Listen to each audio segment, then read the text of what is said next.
好，以色列攻击拉法哦，其实现在很多的世界各国都纷纷的站出来，表达了这种不满的声浪哦。那首先我们先来看看这个以色列，不仅是对于拉法，它连跟埃及都起了冲突啊。现在目前埃及的总统塞西已经抵达了北京，展开对华的国事访问。那他是在5月28号，也就是这个昨天哦，抵达了北京，展开一系列的这个访问之外呢，也会出席中阿的国家合作论坛。那他在访华之前呢，其实在15号的时候访问巴林，也出席了16号在该国召开的阿拉伯联合峰会哦，主要就是在讨论以巴战争。那现在呢，因为这个以色列跟埃及因为他们这个在这个边境上面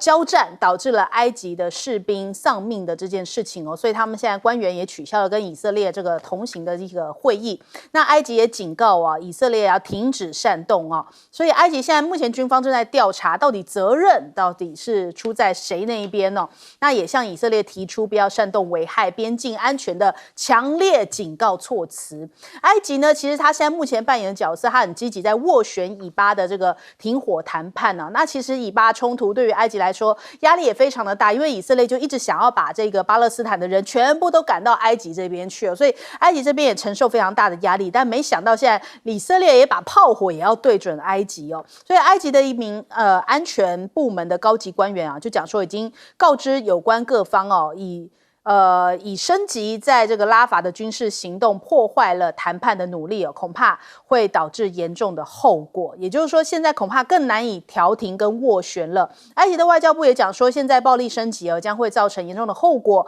那两国的和平谈判可能未来会产生一些负面的影响。那再来，现在以色列是不是还仗着有美国在挺呢？就在他这个炸了难民营之后，引发了世界各国的挞伐之后呢，他照样把这个坦克开进了拉法的市中心哦。那拉法遇袭的难民营所在地呢，还持续的遭到空袭跟炮击。路透社就引述了现场3名目击者的话说，他们还看到以军的这个坦克车身上面还加装了机关枪的这种装甲车哦，陆陆续续出现在拉法市中心。那就是在他们这个著名的地标阿尔阿瓦达清真寺的附近哦。那加萨的卫生部讲说，现在这一次呢，其实他们战车攻击拉法以西的疏散区哦，又酿成了21死。所以这边的难民啊，真的是让大家看得非常的心酸哦，特别是像小朋友们。都是在这场战争当中非常无辜的。我们来看看这个小男孩，他亲眼目睹父亲葬身火海。我们来看看这段画面。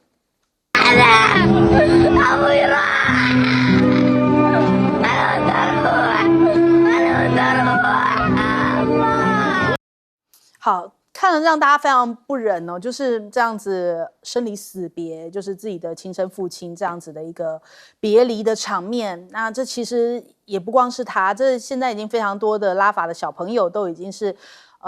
可能都已经举目无亲了。那甚至很多小朋友也都在这场战争当中丧命了。那现在还有目击者讲说，以色列的坦克似乎是用一种遥控的方式哦，他们这种遥控装甲车好像没有人在车内的迹象哦。那难道是用遥控的方式去屠杀这个巴勒斯坦的这些难民们吗？那这次的遇袭事件造成45死，大家就在看这个拜登的这个态度是什么。结果没想到科比出来讲哦，他讲说这个没有跨越拜登的红线，让大家听得更火大啊！什么叫做45死没有跨越你的红线？在你的眼中，人命不是人命吗？那还有现在看到了又有这个新一波的这种坦克进入到了这个拉法市中心哦，他们来讲说，这不是大规模的地面攻击，所以美国好像一直在替以色列找理由、找话说，然后都说，这都不算什么，这都是他们自己很正常的一个自我保卫的一个行为跟反击嘛，所以让这个世界各国纷纷这个忍受不了，要站出来哦，就连这个美国自己本身哦，白宫面前也举行了大规模的抗议。我们来看看这些相关的画面哦。这样子的拉法已经夺走了这个空袭事件夺走45条人命，200多伤哦。其实呢，很多人就站在白宫面前，开始在反对美国参与以色列在加萨的种族灭绝这样的大规模抗议，是直接到白宫面前去吼给拜登听哦。另外，英国的这个白厅也被抗议者完全的占据，这也是在唐宁街以外最大的静态抗议活动之一哦。那除了这个英国这样大规模抗议之外，其实连西班牙同样也是爆发了非常大的一个抗议，他们就说我们要求政府跟以色列断绝关系。西班牙巴塞隆纳跟马德里有大批的群众高举着巴勒斯坦的旗帜来相挺，所以欧洲的国家有的是用这种站上街头的抗议方式来呐喊，喊出他们支持巴勒斯坦的声音，甚至有一些是他们直接是政府的立场，他们开始来陆续承认巴勒斯坦国，像是西班牙，他就说不承认片面改变以巴1967年的边界，现在包含了西班牙、爱尔兰跟挪威哦，他们在28号的时候正式承认巴勒斯坦国。那西班牙的总理桑切斯他也讲说，这样的决定呢是要帮助以巴实现和平哦，呼吁加萨永久停火，强化人道救援进入以及释放困在加萨的人质。马德里是不会承认以巴1967年前边境改变，除非各方同意。而不止这3个国家哦，斯洛维尼亚也在下个月要承认巴勒斯坦是个国家哦，所以欧盟27个成员国当中，其实现在态度上面蛮分歧了。目前已经承认巴勒斯坦的包含了像是瑞典啊、塞浦路斯、匈牙利、捷克、波兰、斯洛伐克、罗马尼亚还有保加利亚，但是呢，这个法国、德国的态度现在还有一点迟疑哦。另外，这个马塔尔跟这个英国、澳洲都在考虑承认。那我们来看看米尔斯海默怎么看这件事情。So there's sort of two principal goals here: defeat Hamas decisively and get back the hostages. What's not discussed in the Western media is the real goal. And the real goal is to ethnically cleanse Gaza, deal with Hamas and deal with the Palestinians with some thought in mind about what the end game is here. The reason there's no end game, the reason they're not talking about how they're going to administer a Palestinian-dominated Gaza is because they want the Palestinians out. They want to ethnically cleanse Gaza.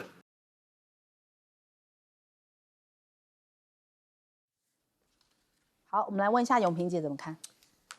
这个 Mearsheimer 哈，他的演讲哈，他讲了好几场啊，那其中有一场我有很完整的听哦，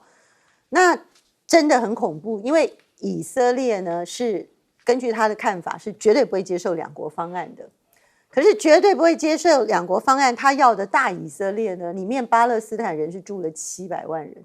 哦，760万左右，那跟以色列犹太人的人数是一模一样多的，就是他在一个一模一样多的族群上来讲，犹太人呢要完全否认跟你一样多的人的权利，要不给他建国，然后呢变成次等公民他甚至这个 Mearsheimer 他还讲了，他说其实原来的加萨基本上就是一个露天监狱就是监狱上没有屋顶，然后大家就是每天都生活在那边，也没有工作，也没有干嘛，情况非常的悲惨。可是以色列就是把他们这样子监禁起来。那现在你要把这批人全部都杀，那你是不是真的要搞掉几百万人才满意？真的，我讲这个话确实有以色列的，甚至有支持以色列的人说。他说：“大家在大惊小怪什么？现在这个巴勒斯坦人才死多少人啊？2-3万。他说我们大屠杀的时候，希特勒杀了600万人呢。那言下之意是什么？言下之意是说，以色列这一次没有杀个500-600万人，他誓不罢休吗？那这个就是全世界看到的美国吗？其实世界说真的啦，美国霸权什么的，大家真的最痛苦的就是你跟伪君子打交道啦 ，hypocrite。”美国就是这样啊，整天原本什么人道主义、民主精神到处讲得很大声，结果你在以色列这件事情上怎么样看？这种反差最令人愤怒。你去炸难民营，然后大火死亡，然后呢，科比还要说没有踩拜登红线，因为踩了拜登红线是什么意思？就是美国的武器就不再支援以色列了，美国也不敢做啊。那你这样的情况下去，只会达到一个后果，就是美国的霸权，美国变成一个恶霸者的角色，美国完全没有办法站在对的一方，被全世界唾骂的角色就会更加的确定。那对于拜登选举的路就会更加的困难跟渺茫。好，来请教严教授。第一个，我觉得 Mearsheimer 讲的这个我今天刚好在中国时报也写了一篇，就是以色列在巴勒斯坦是一种叫做跟欧美过去的殖民不一样，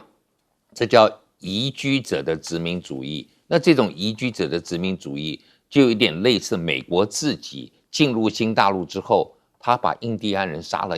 真的是几乎杀了这个9%啊，然后占领他们的土地，然后认为这个土地应该是他的，就好像南非啊，过去我们知道荷兰人的后裔进到这个南非之后，后来往里头推进19世纪的时候，也是同样把这个当地的人杀了很多很多。那以色列现在的这个状况真的是类似他今天用种族清洗，我们知道种族清洗当时是用在这个波斯尼亚战争里头啊，大家都担心说，波斯尼亚人因为他们是穆斯林，会不会被信仰这个东正教的这个塞尔维亚人给清干净啊？那个时候的清干净，你知道有多严重？在波斯尼亚里头，包括克罗埃西亚人、这个塞尔维亚人，他们坐在那里，没人敢讲话，因为看表面不一定看得出来，可是你一讲话有口音，他就怕你认出来，到时候就会变成攻击的对象。那我觉得以色列现在的状况真的是一个，刚才永平姐讲的这个，我觉得我非常必须要补一句我碰到了以色列人，他就说你们西方国家不要谴责我们，你们要是觉得巴勒斯坦人可怜，他说你美国的地那么大，加拿大地那么大澳洲地那么大，你们为什么不收他的难民？我觉得这个是非常糟糕的一个想法，就是他们进来没有想到要共存真的是有点想要赶出去。那埃及我觉得在这个情况之下当然很生气，你已经把他们赶到我最边边，就在埃及边界了，你是准备要把他们消灭吗？还是说要逼我把他们开放，就让他们进来？我觉得这个是埃及作为一个也是美国的盟友，刚才主持人讲到美国的双重标准美国真的是在埃及这件事上，埃及最近才有一些人权的问题，但是因为他对以色列算是相对来讲在中东国家里头是比较友善的，所以美国就睁一只眼闭一只眼不管。可是埃及也很聪明今天看到美国对以色列这种无条件支持，造成他这么多困扰，我在访问大陆的时候，我再拉帮结派一下，让你美国也承受一些压力。那我觉得美国今天在处理以色列的议题上面，不仅是双重标准，而且就是说完全让他的年轻的学子都无法接受我前几天我还在问我的学生，我说你们会想要去到青岛东路抗议，可是为什么巴勒斯坦这么严重的问题，台湾的年轻人一点表态都没有？我们就是只要美国支持以色列，我们就是好像盲目也支持以色列。我说这个样子我们就会被美国予取予求。我们要让美国知道我们有不同的声音。那这样子的时候，当即使我们今天政府去支持以色列的时候，美国还觉得支持美国的时候，美国还会觉得说，哇，不容易，有一些反对的声音，政府还这么努力来支持我们，而不是变成好像这个猥琐，就是美国觉得这个是理所当然的。好，舰长。我们刚刚看那个 John Mearsheimer 的那篇演讲，他是5月17号在澳洲智库独立研究中心他所做的一个演讲我们刚刚看到的内容，他讲到的净化加萨其实就是种族清洗。他后面一段他讲另外一件事情，也就是说呢，他不仅是杀人，不仅是种族清洗而已，他要把它变得不适合居住。那也就是我们现在看到的，他明明不是大家都说他是要打城镇战，他是要打巷战吗？但是你看到的是什么？是歼灭战，他把你所有的建筑全部打烂，然后也就是说你未来你也没有路可以回来了。那刚刚我们讲到说欧洲的3国也就是西班牙、爱尔兰以及挪威，它不承认片面改变以巴1967年的边界。1967年的边界长成怎么样子，就是这个样子。那也就是约旦河西岸以及加萨走廊的这个部分呢。那现在以色列会承认吗？以色列当然不承认，他就把它直接弄得不适合居住。那他弄得不适合居住之后，然后逼到那个拉法，然后接下来就继续种族清洗，洗到全部都死掉为止。但是那个只要有一个没死，那一个最后都会变成哈马斯。那当然有人会说啦，很多挺美国的人都会说，他们有帮在加沙那边建构一个浮动码头嘛？对，他建构一个浮动码头，从3月中一直讲，做到5月17号才开始通车，结果呢，通车不到10天垮了，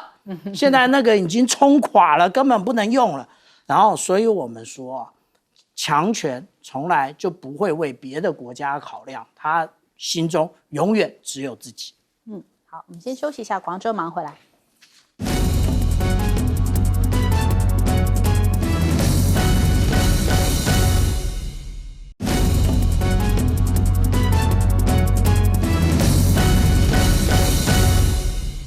好，我们来聚焦一下哦，因为香格里拉峰会马上就要举行了。这一次大家都在关注说，现在中美的防长即将要在新加坡来见面，这是第21届的香格里拉会谈。那是5月29号到6月3号哦，新任的中国大陆的防长董军也会出席哦，这也是中美防长隔了2年来首次面对面的交流。那董军也会在会上来围绕着中国的全球安全观来发言。那当然，中美的互动现在大家非常的瞩目哦。那现在就有一些分析就讲说，要让美国听到中国在南海问题、台湾问题上的底线在哪里。来自中国大陆的一些媒体的评论哦，他说前往新加坡的时间正值中国大陆这个解放军对台联合利剑军演结束后不久，香格里拉的对话是提供一个公开谈一谈底线、画一画红线的机会。那美国感觉上面也不敢提前下马威哦，恐怕又在怕这种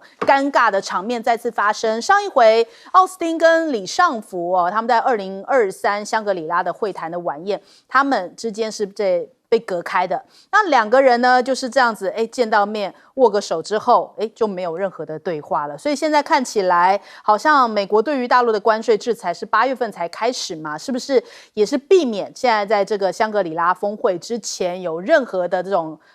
感觉又把场面给闹僵了，就没有办法再对话了。那其实美国对于这个台海的这个问题也好，或者是对于俄乌的问题也好，感觉上面好像越来越使不上力哦，就是总是这个美国好像想要掌控着全世界，像是一个世界警察的角色，但是呢，越来越多的国家，甚至像是欧洲主动的法国、德国愿意坐下来，然后为着这个乌克兰的事情来讨论。那现在这个法德松口说愿意援助乌克兰一些武器，要来打击俄罗斯嘛？他们现在都表态说要提供，就是乌克兰打击俄罗斯境内发射导弹这样的一个这个军事基地哦。那这个马克宏甚至在德国发声，欧洲不会发动针对俄罗斯的战争。那他的讲法是什么呢？我们来听听看。Nous ramener dans les pires moments du XXe siècle. Non, nous ne faisons pas la guerre à la Russie et à son peuple. Nous, Européens, nous voulons la paix, une paix durable, c'est-à-dire la paix que les Ukrainiens, parce que nous leur aurons permis de se défendre, auront choisi et négocié. Une paix respectueuse de leur souveraineté, une paix respectueuse du droit international, une paix choisie et durable. La paix n'est pas la capitulation de l'Ukraine. La paix est celle que les Ukrainiens... 对，所以大家在解读说，其实法德他们真的是想要的是和平啊，但是到底是不是要推着乌克兰去打俄罗斯呢？不得而知哦。因为对于法德来说，可能更想要展现出来是我们不想要听你美国的话了，他们要展现出来我们是一个欧洲更独立自主的这样的一个态势哦。那当然，白宫就立刻跳出来讲话说，华府不鼓励啊，这种容许供应乌克兰的武器可以用于攻击俄罗斯境内的目标。那俄罗斯的普京也警告说，这样恐怕会引起全球的冲突。图哦。但是你看德法他们现在要合作，就主轴就是说，好像这个欧洲在一起哦，他们要打造未来坦克，然后两国一起共同研发具备人工智能的一些新技术的地面主战系统，然后也被视为是欧洲防务一体化的一个关键节点。那这样的一个划时代的转折，法德决定要搁置分歧来共同抗俄，是不是也代表着真的是受不了美国了？因为美国一直在那边搅和着，让这场战争也没有办法结束，所以他们想要拿回一点自主权。那首先我们来请教一下永平姐，永平姐怎么看呢？马克宏作为法国总统哦，他有他一致的地方，就是说呢，他是从他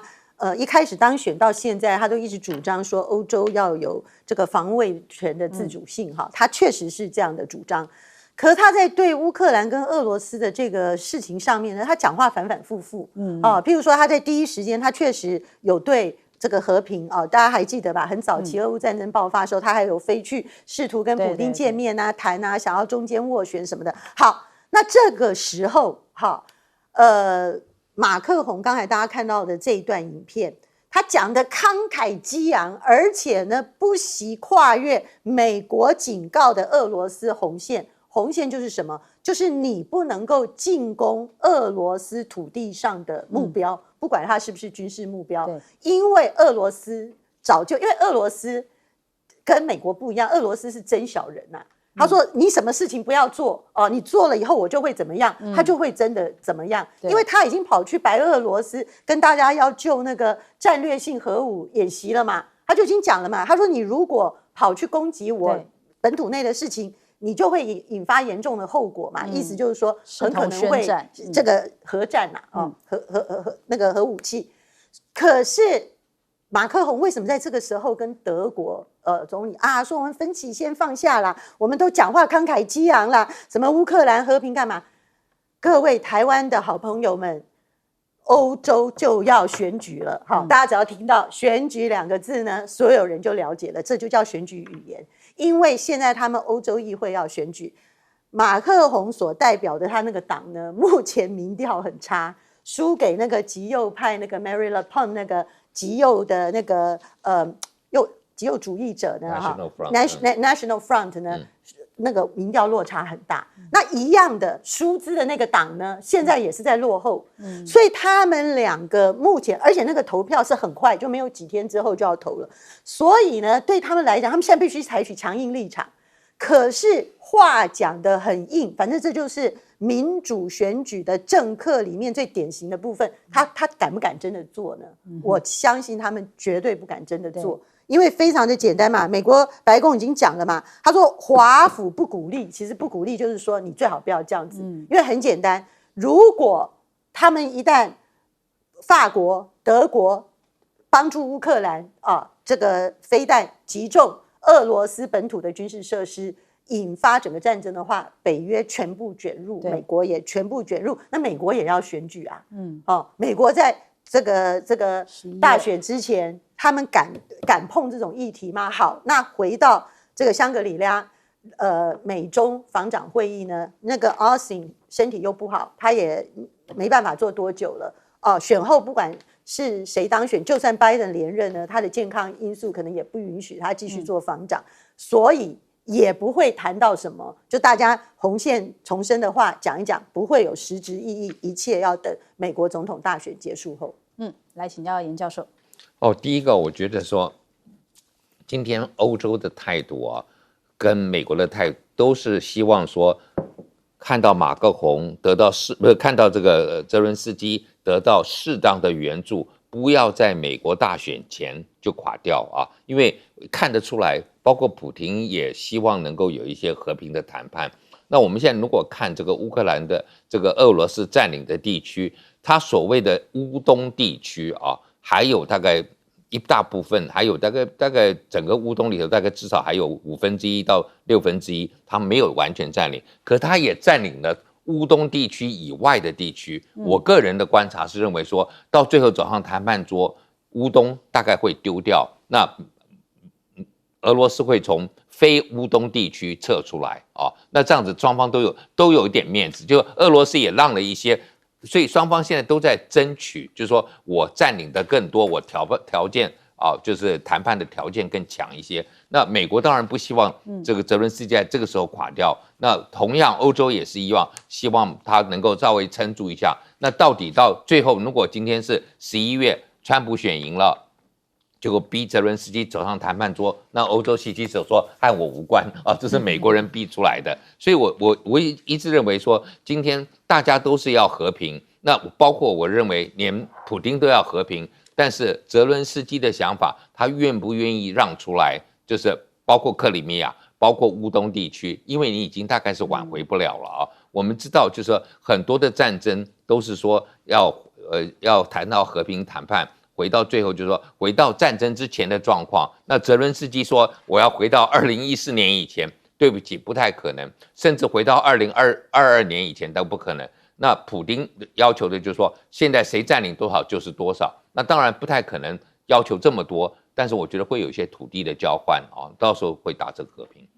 好，来请教舰长。刚刚我们看到那个影片里面，他最后一句话讲的是什么？乌克兰选择的和平。乌克兰选择的和平是什么？有2种和平。第一个，也就是才过世的季辛吉所谈到的，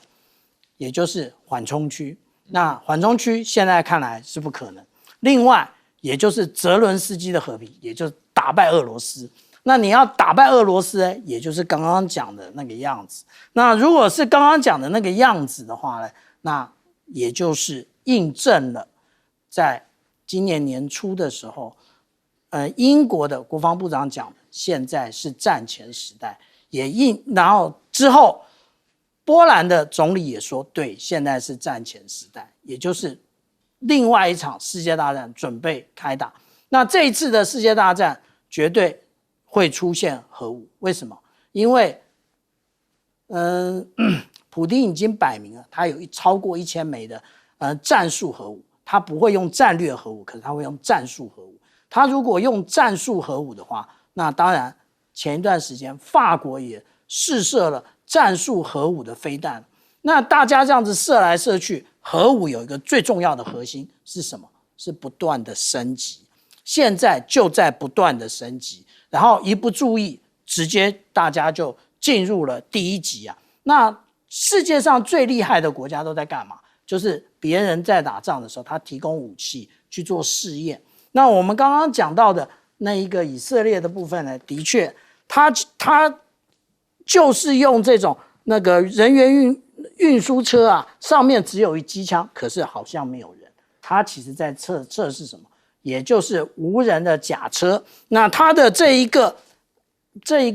主战车呢，好像也不是一定有人。可是为什么可以这样证实？因为陆军讲究的是什么？讲究的叫做装步协同。那装步协同，也就是说，装甲兵跟步兵是协同作战的，而不会只有装甲兵一直往前冲啊。那但是呢，其实有另外一个国家，它并没有打仗啊，可是呢，它不断的在研发新型的装备。那这也是我们看到，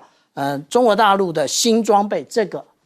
就是真正的无人的那个战车啊，主战车。那这个战车现在的装备的状况，其实我们并不知道。但是在2022年12月的时候，中国大陆召开了一个航天、航空、航海国际工程科技战略高端论坛。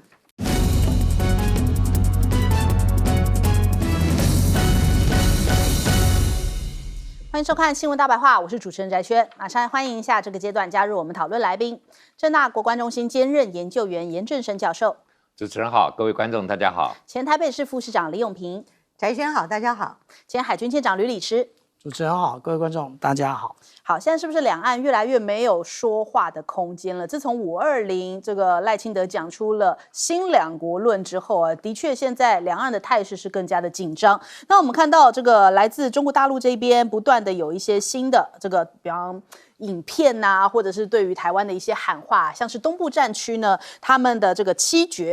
字诀啊。那他们讲到了这个无赖缺德毒害台，其实就直接点出来，围台军演针对的就是你赖清德哦。那当然，我们昨天也看到了这个国台办主任宋涛特别提出来，就是赖清德的就职演说就叫做台独自白书哦。他的上任从一开始的发言就是彻头彻尾的台独自白书，挑衅一个中国的原则，也就是中国大陆啊，也透过了国台办有一个非常正式的这样的一个发言。那再来，这个中国大陆的外交部发言人毛宁也有提到，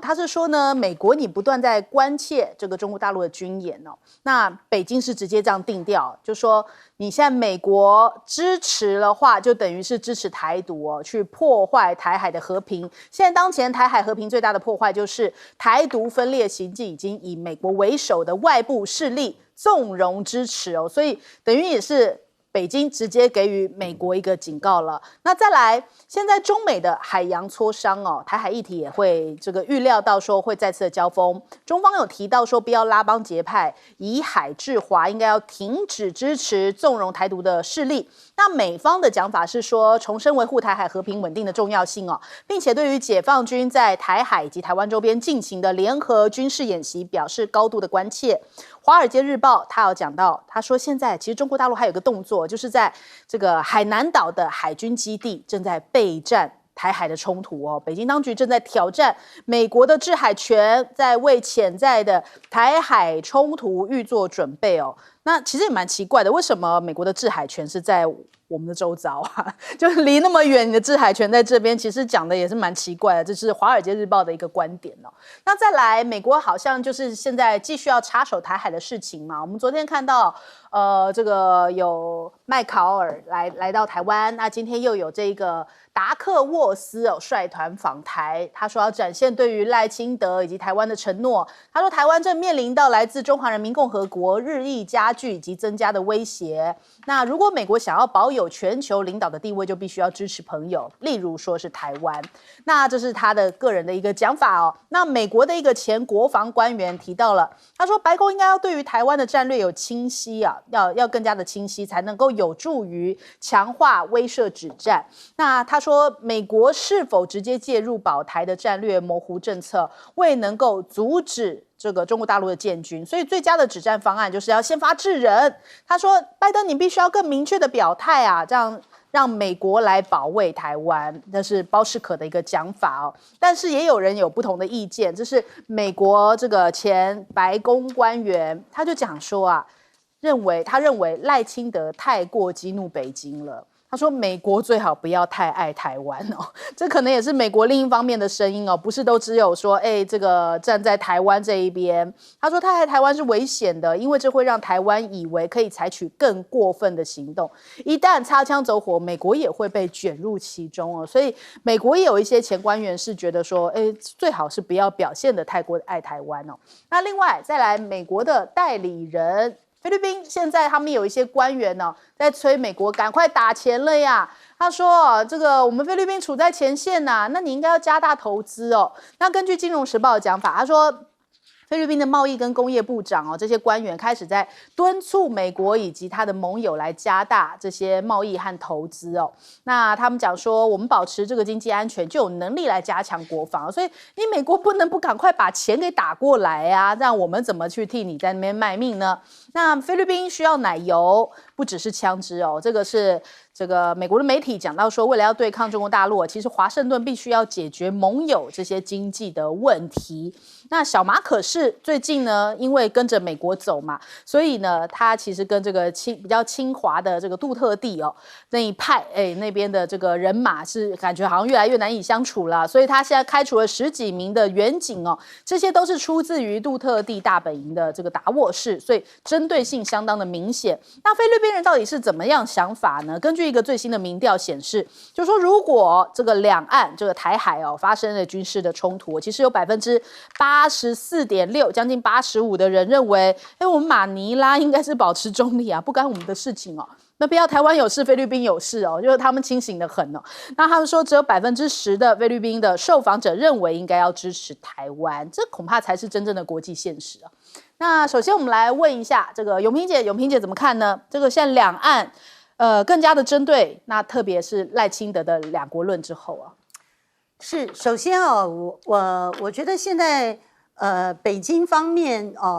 的策略就是说，不断的喊话一个是要给世界听，因为世界不能够对于北京的红线毫无认识否则的话呢，很容易就踩到红线所以呢，他一方面把赖清德的这个台独的形象跟台独的角色呢讲得清清楚楚、明明白白，也是回应赖清德讲得很明白的两国论但是他另外一方面呢，他不管演习或者他的发言呢，又很清楚的表明呢，这些事情是针对赖清德跟台独人士来的。换句话说，背后呢，事实上在前一次的发言，这个国台办的发言人就有提到，就说对于台湾的民意他们也有注意到，因为他们也知道赖清德是少数人选出来的那不能够代表台湾60%的和平派的民意。对，因为大家现在也没有隔几个月，我不相信我们台湾民众这么健忘我们在1月13号投票之前，所有人都知道这次的选举就是和平与战争的选举嘛，对不对？国民党不是打出来了吗？就说你们去选民进党，你们让赖清德当选，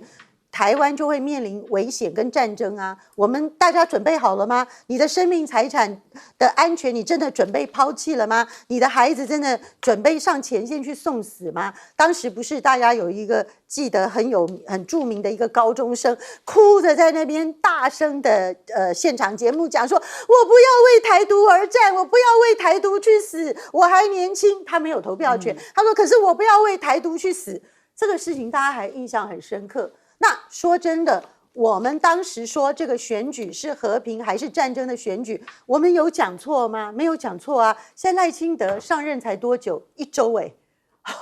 我们要1周多几天嘛，今天礼拜几？礼拜3，1周多2天，那就已经搞得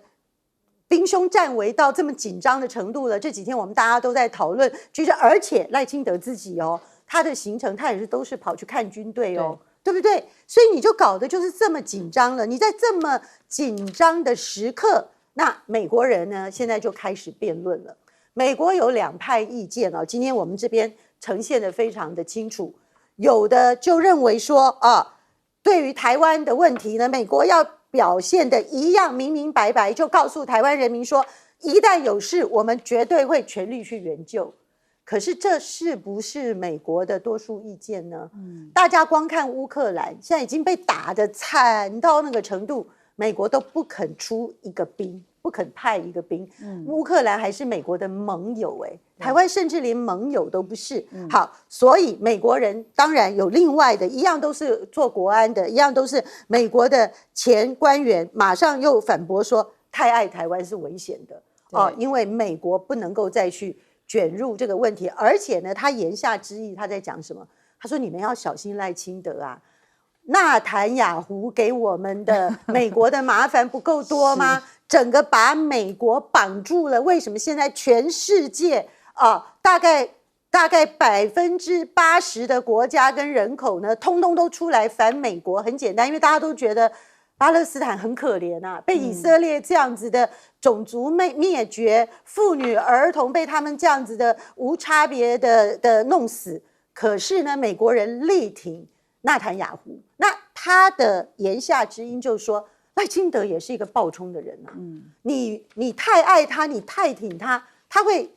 得到错误讯息，他会让美国卷入完全没有必要，而且完全可以避免的战争。我觉得这个就是现在不管是美国或者赖清德都是关键的时刻。那一样，我们对于北京当局也要呼吁，台湾明明白白60%的民意不支持赖清德。今天我们只是困于我们的选制，使得少数也可以变成今天台湾的领导人。那这个问题，北京如果认识到，也希望能够有战略的定力，不要随便掉入美国跟台独派的陷阱。好，来请教舰长。美国是不是真的爱台湾？我不知道。但是呢，我很确定一件事情啊，美国真正想要的，也就是把我们台湾人送上战场，然后消耗中国大陆，然后变得像乌克兰一样啊，然后也避免了修昔底德陷阱，也就是美国这个超级强权呢被中国给取代啊。那但是呢，美国自己有这样的实力吗？其实并没有。他有这样的意愿吗？他也没有。为什么我们这么说呢？因为我们来看这个也就是大家在谈论，当我们在演习的时候，美国航空母舰在哪里啊？美国的航空母舰，例如说我们这边看到的雷根号，雷根号现在向东一直走，因为它要返回美国进行进屋级厂级维修。那我们看另外一艘罗斯福号在哪里？罗斯福号在新加坡，它有立刻赶着出港，然后回到那个台湾附近周边海域吗？其实也没有。那它其实靠泊在新加坡，而且它什么时候才离开？24号。24号是什么时间？24号就是演习完毕的时间。那当然有另外一种说法说其实如果台湾海峡被封锁那会怎么样？对于东北亚怎么样？我们来看这一次的军演那它虽然画了这么多个演习区，我们看看演习区里面，23号晚上的7点54分，演习区里面没有船，可是旁边都是船，意思是什么？你只要演习区画出来，大家都避走那一块，然后也不是整个台湾海峡都不能走。那我们来看24号早上9点50分，同样也是类似这个状况。那你说小舰长，你拿出这张来做什么？我跟大家明白讲，95、96年飞弹危机的时候，那个时候我就在西屿雄二飞弹中队，我看到的状况就类似这个样子。因为那个时候我当然不可能拍照嘛。那也不可能拿出相关的资料来给大家看，所以那个就是这个状况。那个时候台湾海峡中线以东其实基本上没有船，大家都走哪里？大家都走太平洋一侧上去，所以不会影响，只是最多增加兵险的费用。那刚刚谈到说，中国大陆不断的它在巩固海南岛，它不止巩固海南岛，我们现在在看到的是江南造船厂做出来的最大一个船坞，现在里面在造什么076，不止076，里面还有2艘那个052D，还有2艘054B 的船在里面。意思是什么？它不但扩张它的船坞，它扩张完之后立刻造舰那如果我们回到这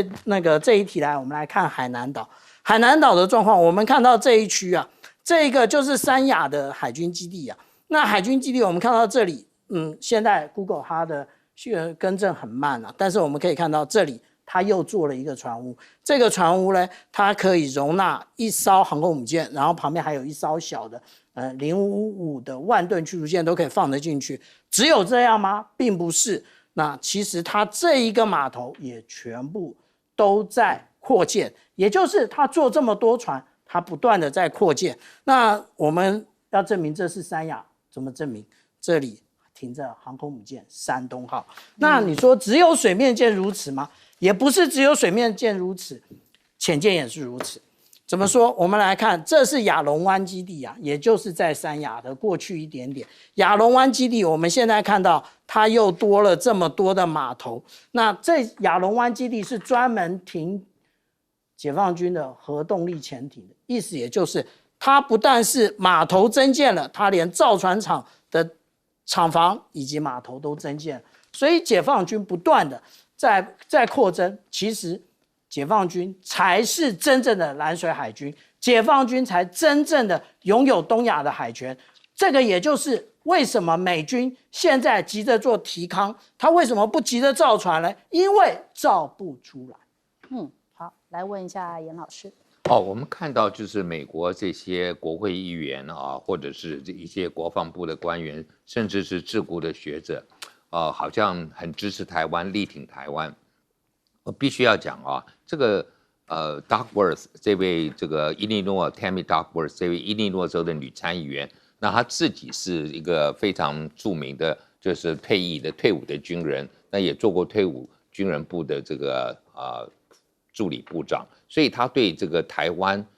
他已经是第3次来台湾了，所以他对台湾很关心的就是我们到底我们的后备军人动员的情况怎么样我觉得这个是我们就是等于是还有一位我不管他的意图怎么样，但是他认为说你们既然要备战，我要看看你们的动员情况怎么样，所以我相信他还是来追踪的追踪这个事情，就是看我们到底我们的态度有多严肃对于这个议题。但是我必须要讲，像Bosco 这个包斯可我们包斯可这位在这个以前也是军人退役下来，然后现在在智库里头。我们台湾现在对美国很熟悉的一个名称就是军工复合体，就认为说他们的国防工业跟他们的国防部，然后跟他们的国会好像有一唱一搭，然后就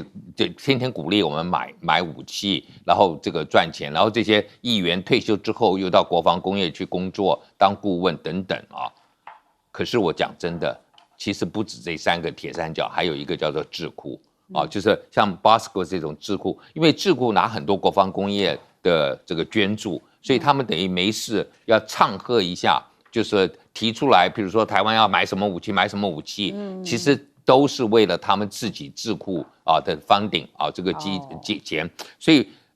我不太相信这种，那反而是像这个另外这个退休的官员韦德宁，我觉得还比较中肯一点，就是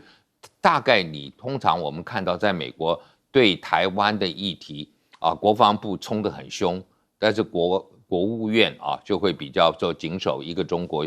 政策，然后比较用外交的手段来看，外交的角度来看议题，而不是用这种非常政治或者说为了这种军工复合体的利益来看。那我觉得这个是我们台湾必须要弄清楚的，就是我们不要每天变成是冤大头在买美国的武器，到底美国会不会来？我们刚才主持人已经提到了，乌克兰都不来，那你怎么可能会台湾会来那而且乌克兰还是美国有邦交的国家台湾是没有邦交的，所以我们一定要去想这个议题，包括我们其他在美国这个时候，包括日本、包括菲律宾、韩国跟美国有双边的这个安全的那个协防条约，但是那个是美国发生事情，他们才需要去帮忙。